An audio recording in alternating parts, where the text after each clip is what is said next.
Hello, everyone, and welcome to our Monday Minute.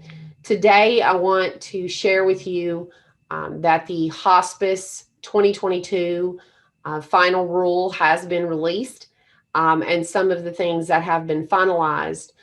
Within that Hospice Final Rule, they have finalized the rates for 2022, originally proposed at a 2.3% increase in the rates. They have now been finalized at a 2% increase. It does happen most years that there is a slight difference between what's actually proposed and what's finalized. And again, this year they had proposed a 2.3% increase that wound up at a 2% increase. So an increase for sure. In addition to that, they also had proposed a couple of other key components, one of those being a couple of items that we have technically been already involved in as a result of the public health emergency and the COVID-19 waivers. It has now been finalized, and these are technically tweaking the conditions of participation.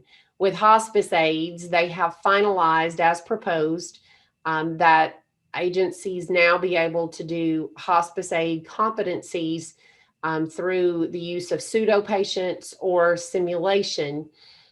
They also have finalized that if during a supervisory visit, the aide has been found with a specific skill deficiency, that the agency will be able to do a competency reevaluation of just the specific deficient item instead of having to do a full-blown competency evaluation of the aide. So very helpful change there for sure.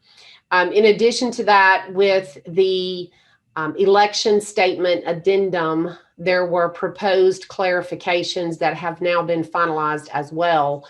A couple of concerns surrounding the timing of the addendum and it having to be delivered to the patient. Originally, understanding that you had to have a signature from the family or caregiver within the time frame. So if patient elects or upon election requests the addendum, you were required to provide that within 5 days, and that remains the same. However, previously the regulation was that if they requested it even the day after the election or the first day into care, you had to provide it within 72 hours.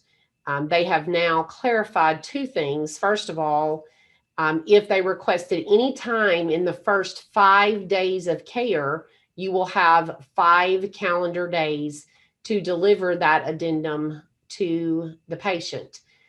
If they requested any time after the first 5 days of care, you will now have 3 calendar days to return it to the patient or get it to the patient instead of 72 hours.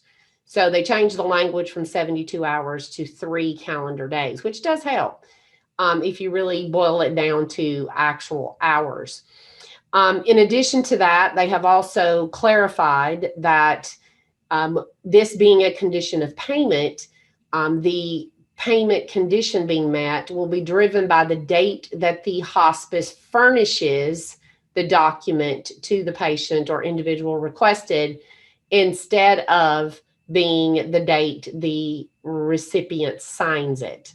They have also clarified that the signature requirement does not, if they refuse to sign it is the concern.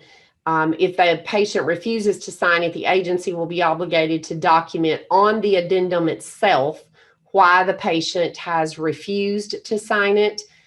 You will not have to document within the medical record why the patient refused, which was technically in the proposal.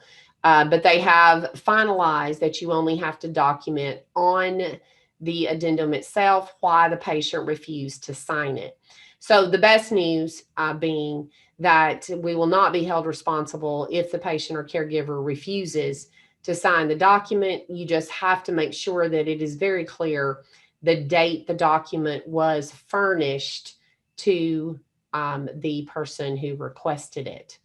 There are multiple other changes that have also been finalized in this Hospice Final Rule. We have an upcoming Alliance webinar to go through that final rule. please make sure you sign up for that. Thank you all again for participating today, for being who you are on the front lines in this public health emergency caring for patients. Make sure you stay connected with your home care associations and the National Association, of course. And I hope to see you at a conference really soon. Take care and have a great week.